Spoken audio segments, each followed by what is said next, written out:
Hello, everyone, and welcome to this digital edition of NHL Now. I am happy to be joined by EJ Raddick. I'm Jamie Hirsch, and we have a very special guest, Camille Kostek. She is a hockey fan and, of course, mostly known as a supermodel. So thanks so much for taking the time, Camille, to join us today. I know you're working with the NHL to host a really fun show called Post to Post. It actually airs tonight on NHL Network. So what can you tell us about the show?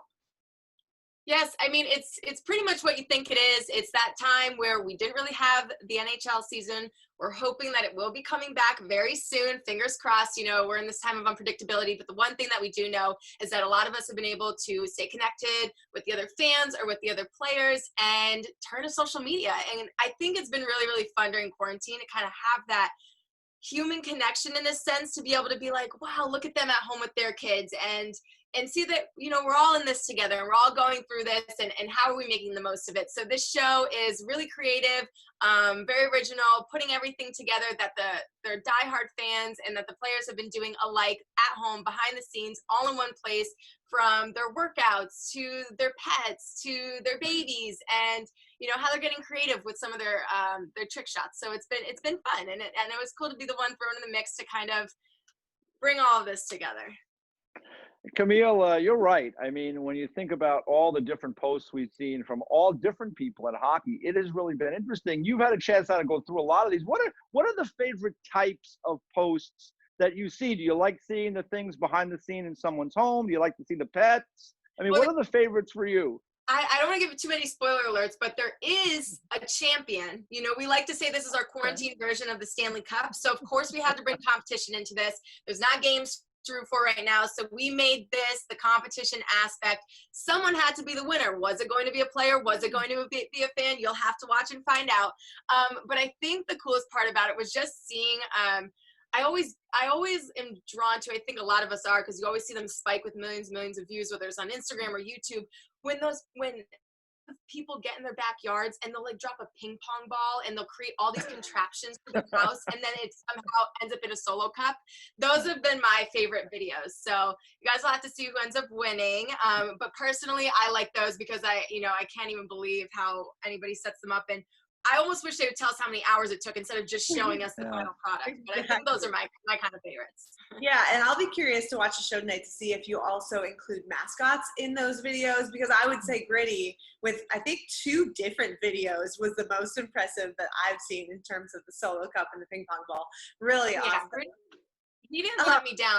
I feel like his outfit is like nothing I've ever seen. So of course he had to show up. He needed to show us his behind the scenes. So I'm happy he showed up for this competition. Yeah, there's so many great different categories, and you've mentioned a few of them, but one that really caught my eye when I was looking ahead to what's on the show is the question, what goes first, milk or cereal? Now, to me, that is just a no-brainer. I can't even believe there is debate about this. So I'll start with you, Camille, and then I want EJ to answer and give us his thoughts. What goes first, milk or cereal? I have never heard of anybody ever pouring their milk in before the cereal. No one wants soggy cereal, and then no one wants too dry of cereal to have too little. If I did that, it would be overflowing with milk, and I would be lost. I would have to like race to eat it before it's a soggy mess. So of course the cereal goes first. I hope you guys are both on board, or else I don't know what to tell you. You're in a category. Yeah, no, listen, I'm with you guys on that. I mean, that's a no-brainer. Like, I can't believe somebody would pour milk in and then start to parse the cereal in little by little. I mean, I don't know how you do that. So we'll just move away. Yeah. We'll quietly move away from that.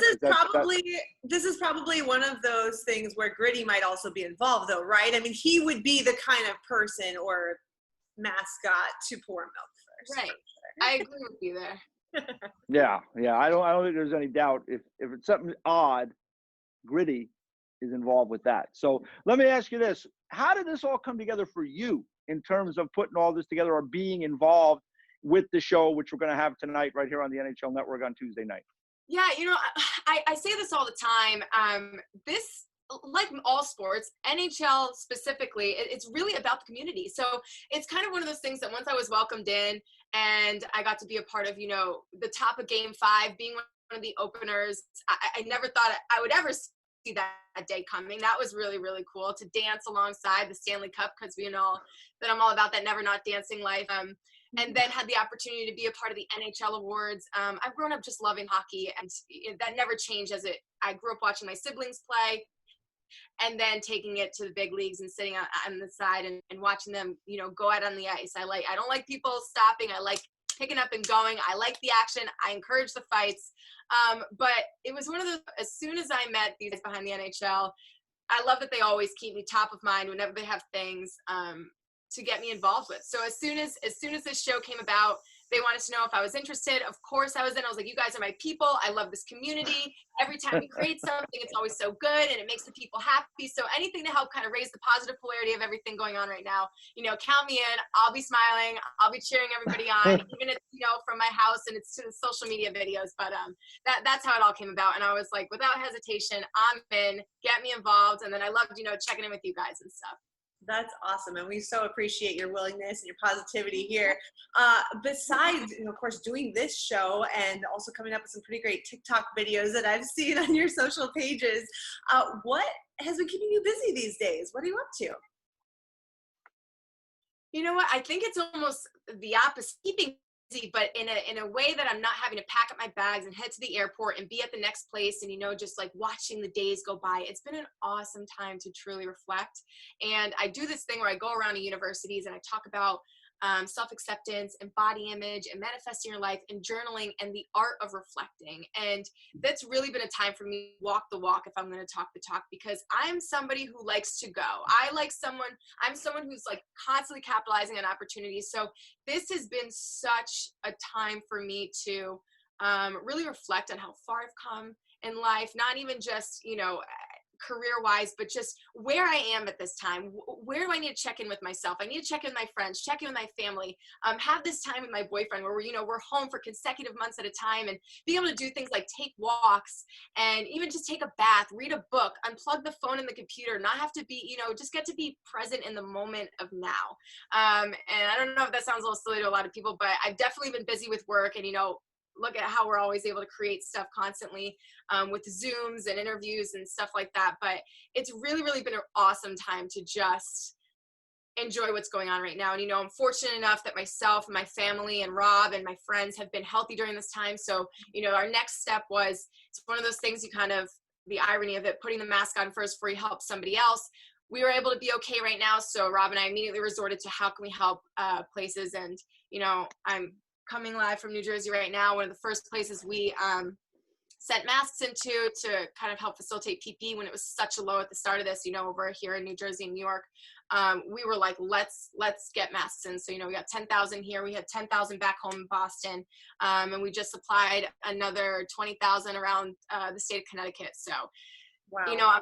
We're hoping that it helps save a couple more lives or a couple thousand more lives with keeping those germs constricted to you, but it's been a good time, but it's also been a little bit of a hard time, but trying to keep that sense of community through this show for sure. Wow. Well, Camila, you just said so many things that I'm sure inspire a lot of people watching out there. And I just want to thank you personally for the commitment that you've shown to the community, specifically the hockey community, but also just the human community as well. So thanks for everything you continue to do. And we can't wait for the show tonight.